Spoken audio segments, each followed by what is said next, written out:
Welcome to the Science of Kindness podcast. I'm your host, Dr. Chris Culver, and I'm so grateful that you've joined us today. We share real stories and give you tips, tricks, and strategies to fit kindness into your life. Enjoy and know that you are a bright light in this world. Welcome back to the Science of Kindness podcast. I'm your host, Dr. Chris Culver, and I want to start today talking about something that honestly changed the way that I view and I think about mistakes. Think about the last time that you used a GPS to get from somewhere. If you're anything like me, I use it on the regular basis, not because I don't know where things are within the area in which I live, but Kelly, my partner, has taught me that if you use GPS, sometimes you're more efficient in your approach to getting from point A to point B, only because it's always optimizing the best route for you. So think about the last time you used GPS if you're not a usual GPS lover. You know, when you use a GPS, you put in the destination, you start driving, and really, everything is fine. But think about the moment you miss a turn. Maybe you weren't paying attention. Maybe you were rocking out to your favorite music. Maybe you were texting, right? Scrolling social media. Or maybe you misunderstood the directions. Maybe you had a baby crying in the backseat, right? All these things could be going on. But what's interesting is when those mistakes happen, or we miss that turn despite whatever may have happened in our life to result in a missed turn, the GPS never says to us, wow, you really screwed up this one. Wow, you failed. You're terrible at driving. Lock up your car. Forget it. You're never going to get there now. No, the GPS actually simply says rerouting. And honestly, I think human beings need to learn how to treat themselves a little bit more like a GPS. Think about how differently we talk to ourselves. Think about a moment that you miss an opportunity, or you make a mistake, or you feel rejected, or you fail publicly, or you say the wrong thing, or you feel like starting over. And I'll be honest with you, there was an opportunity recently where I made a huge mistake. I was a keynote speaker for a conference here in the Mustang, Oklahoma City area back in the early part of the month. And I had just finished speaking, and then I gave an immediate session afterwards, and then we went to lunch. And in my mind, I didn't have a session following the lunch break. I had one later in the afternoon. And so I was with my friend, Katie Kinder, that teal glasses lady who's awesome. If you're not following her, make sure you do so on all social media channels, Katie Kinder. But we were walking around the conference, and she and I were going to walk into the space where I was presenting earlier because our friend was presenting there. Or so I thought. And as soon as I walked in the space, mind you, I walk in the space 7 minutes late. As I walk in the space, the participant's like, oh my gosh, there he is. He's here. And I was like, what do you mean? And they go, it's your session. I was like, what? They go, aren't you doing the first 20 days? And I said, yes. I said, but I thought it was next. I said, no, it's right now. And I was like, oh my goodness. Oh my goodness. And I was freaking out. And all of the internal dialogue in my mind was going crazy. I was telling myself all kinds of stories. But if I contrast that example and we go back to what we were just unpacking around the GPS simply says, we're rerouting. And when I think back to that experience, that's what was happening. But in my internal dialogue, I was saying, oh my gosh, I'm an idiot. I always mess things up. I'll never figure this out. These people are going to hate me. I have screwed up the entire conference. But again, in the GPS format, it's saying rerouting. Most people think self-talk is just emotional. But I want you to understand that it's neurological. The brain is always listening to the language that you repeat. And I say this often, that the negative thoughts are loud, but it doesn't mean that they're always true. And when your internal language becomes harsh or pessimistic or hopeless or shame-filled, your nervous system begins to respond to it because your brain does not separate external danger from internal attack. So when you constantly tell yourself, I failed, I'm not enough, I always ruin things, I'm a screw up, your body responds as though you're under physical threat. Your brain can't discern if you're actually in a physical threat or you've told yourself you are. And you can never heal in an environment where you are constantly attacking yourself. You can never heal in an environment where you are constantly attacking yourself. And for so many people, that environment that I'm talking about is internal. When we experience failure, rejection, or mistakes, our brain reacts so quickly. Our stress increases, our cortisol rises, and the nervous systems become protective in real time. And then when shame enters the picture, the brain narrows and changes everything because research shows that shame often leads to avoidance, withdrawal, decreased motivation, and emotional shutdown. That doesn't help with growth, but it is important to talk about because so many of us believe that shame is a driving, motivating force that is going to encourage us to improve. But shame rarely ever creates transformation. Safety does. Embarrassment will never teach us a lesson. Safety does. Hope creates opportunity for transformation. Compassion creates an opportunity for transformation. Your brain needs safety to learn from failure, from setbacks, rejection. That's why kindness matters so much in the moments of struggle, because kindness keeps the door open for growth. I worked with an individual one time who was like a gotcha boss. That's what we called them because every time you were doing something, it felt like they were always looking to gotcha. It was either micromanaging when you were coming and going from work. It was micromanaging emails and correspondence and text messages and all these things that really weren't applicable to the work that we were trying to achieve or the goals we had set forth with the organization. But every time that you didn't comply with one of these made up arbitrary rules or one of these arbitrary internal working systems that really weren't aligned systems to create sustainable outcomes or improvements, that boss was coming after you. And so you felt like you were walking on eggshells. You were constantly feeling like you were a mess up. And to be honest with you, the internal dialogue was insane. I'm not capable of this job. I'm a failure. I'm a screw up. I'm all these things. But if I apply my understanding now to those experiences that I navigated then that I don't know that I necessarily had the words to articulate or to form to understand, the GPS would remind me that all of that was just rerouting me, right? That was a season of my life and not a lifetime, if you will. So many of us face these similar situations, but what do we do, right? What do we do? I've been rejected more times than I ever care to admit, friends. I remember my first time ever interviewing for a job when I was moving into administration. I think it was double-digit interviews, right? And it wasn't because I wasn't qualified or I wasn't ready or I wasn't the right candidate. Oftentimes that was the feedback that I received.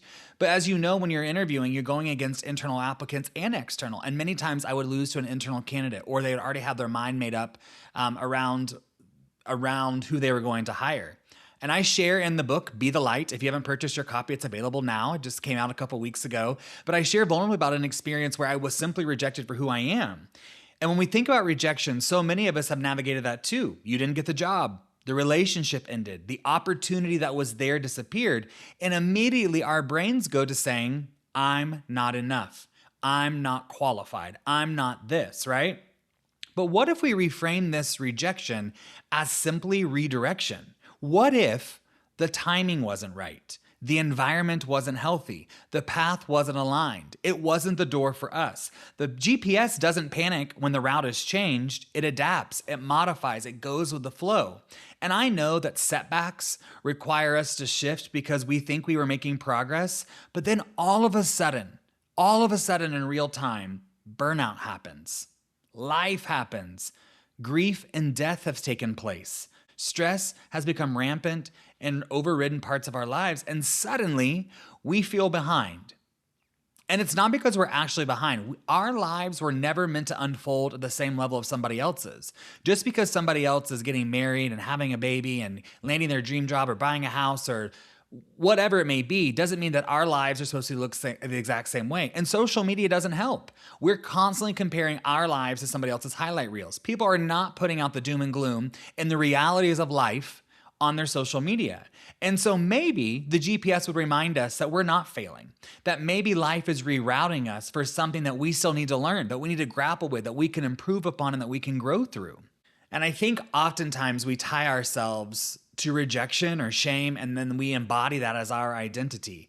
I was in a workshop recently, and I got to share this story from several years ago. I remember I would think it was my last year when I was working within a school district here in Oklahoma City. We had gone to a curriculum leadership meeting, essentially. And all of the directors over curriculum and instruction were at this meeting. And most people held the title of an executive director, an assistant superintendent, or a deputy superintendent, or a chief of something, right? And so we were in this space, and I remember everyone was introducing themselves and saying, hi, I'm so-and-so, I'm from such and such district, I'm the assistant superintendent of curriculum. Or hi, I'm so-and-so, and I'm in such and such district, I'm the executive director of whatever. And I got to my friend Mary, and Mary was a colleague of mine when working in this district. And I remember her saying, like, hi, I'm Mary, I'm a mom, I like to break dance. And I found myself laughing. And I don't think it was laughter because of what she said. I think it was uncomfortable for me because that wasn't the response I was expecting. And we got in the car, like, right? Everyone understood what she said. We got in the car and we were driving back to our location. And I said, Mary, like, I was really inspired, truly, by your response. And she said, we are so much more than our job titles. And I used that story and to frame this experience because I think that's one of the biggest things when we're navigating rejection or navigating setback or we're navigating some of these hard moments. We've got to separate I made a mistake from I am a mistake. Just like Mary shared, we're so much more than our titles. In this same experience, we're so much more than our failure, our setback, or our mistake. Because one shift changes everything. When we stop saying I am a mistake and we start saying I made a mistake, we create opportunity for learning and we reduce the shame.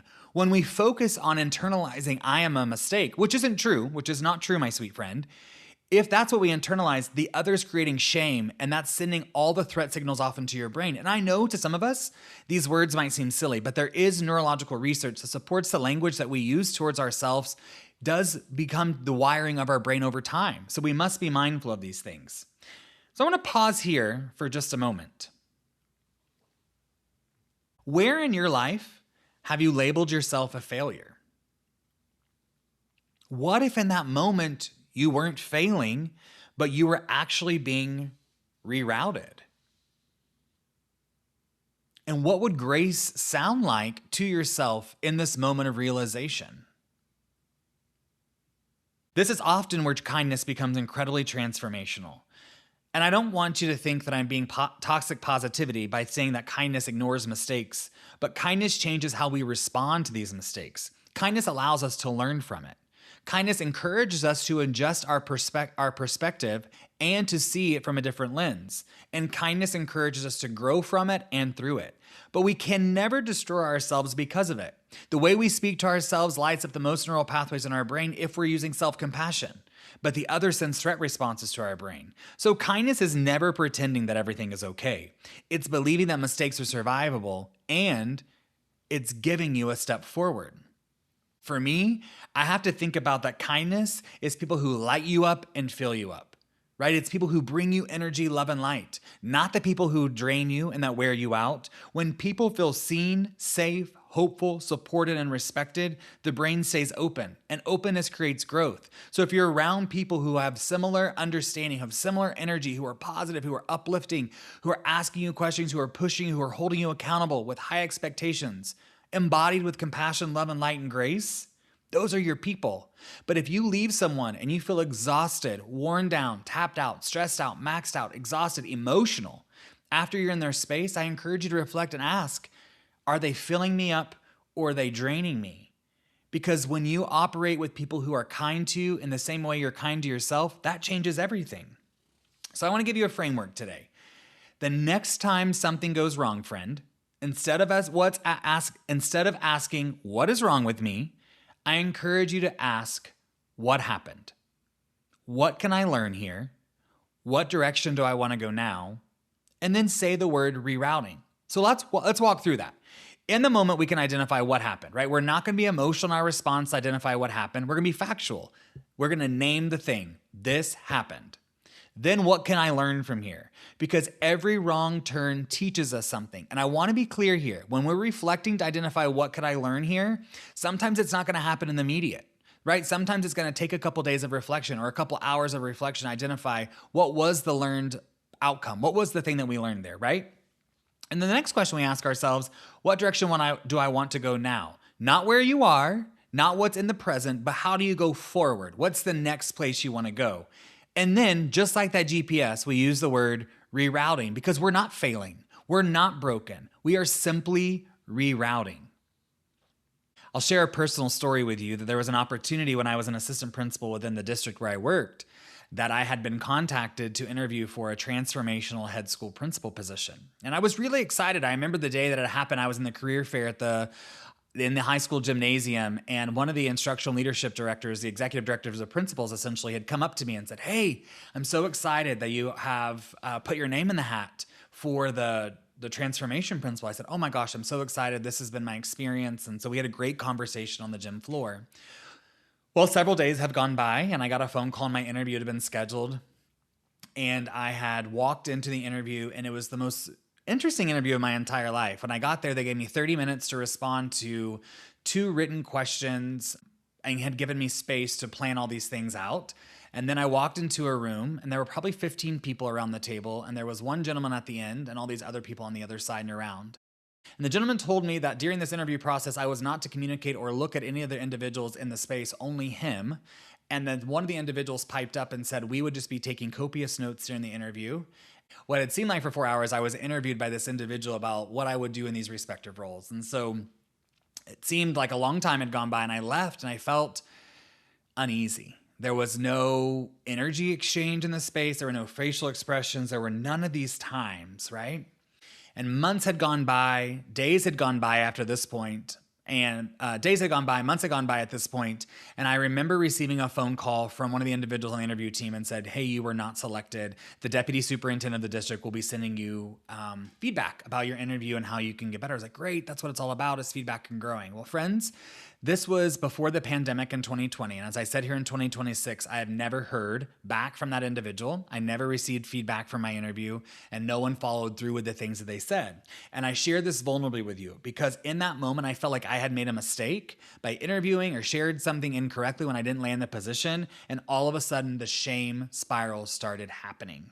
But what I realized after I reflected for a moment is there was opportunities for me to reframe questions and answers, right? But it took me a long time to get there. The internal dialogue that I was telling myself was I'm not good enough. I was a failure. I had made a mistake. But what the reality was, there was internal processes and systems that had already identified leaders for those respective roles. It was more like a compliance-based measure. But the shame came from not receiving the feedback that I was promised, right? But a GPS would tell us this. A GPS would never expect perfection. A GPS would never expect it to turn out a certain way. It would just say simply rerouting. So maybe that's the reminder I needed then, and maybe that's the reminder that you need today. You don't have to navigate life perfectly. You just need to stay willing to adjust when the moments come, because sometimes that wrong turn, it's going to teach you something. Or maybe that delay, it's protecting you from something. Or perhaps the rejection is redirecting you to something else. Or perhaps the setback is preparing you for your greatest comeback. If you've been hard on yourself lately, if you've been replaying mistakes, if you've been convinced that that you failed and that you're some kind of mess up, please let this be your reminder. You are not ruined. You are rerouting. And my friend, there is a huge difference in both. Remember, sweet friend, if you cannot find the light, be the light. And oftentimes the light you're looking for is the one that you carry on the inside. If you've not done so, please subscribe to our channel. Make sure you're following along to our podcast. Share it with friends. That's how we spread this message. Maybe somebody maybe you thought of someone during today's episode that you thought, man, they could really use this message. Feel free to share it with them. We would love for this message to help as many people as we can. And in addition, I'm excited to share that we have launched Ollie the Orange Sparrow's Journey and Be the Light are officially out. Those are in the show notes if you'd like to purchase your copy today. And as always, thank you so much for being here. Thanks for being a supporter. Thanks for following along and tuning in. And I'll see you the next time in the Science of Kindness podcast. I love you, friend, and see you soon. The Science of Kindness podcast is hosted by Dr. Chris Culver. Our executive producer is Jake Doberens. This podcast was created in conjunction with Theophany Media.